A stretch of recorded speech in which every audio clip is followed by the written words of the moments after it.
Now he'll ask me, Brother Zakir, I don't know Arabic. I'm not a Jew. How can I try and prove the Quran wrong? There are many falsification tests.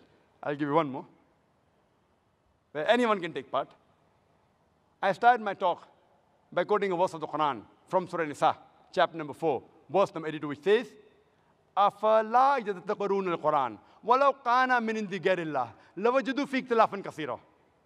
Do they not consider the Quran with care? Had it been from anyone besides Allah, anyone besides Almighty God, there would have been many contradictions. So if you want to prove the Quran wrong, only thing you have to do is take out a single contradiction in the Quran.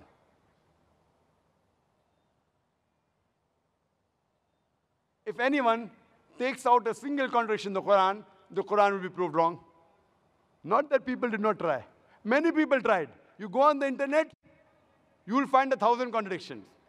But all of them, either out of context, or mistranslation, or illogical. So this is called as a falsification test. So Quran shows us a way how to prove itself wrong. If you think it's not from God, you want to prove it wrong, try it. Take out a single contradiction, the Quran will be proved wrong.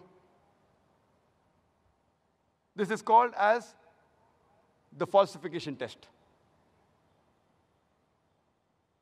Anyone who believes in God will immediately agree, if he is unbiased with what I've said in the last 1 hour, he'll have to agree that the Quran is from God.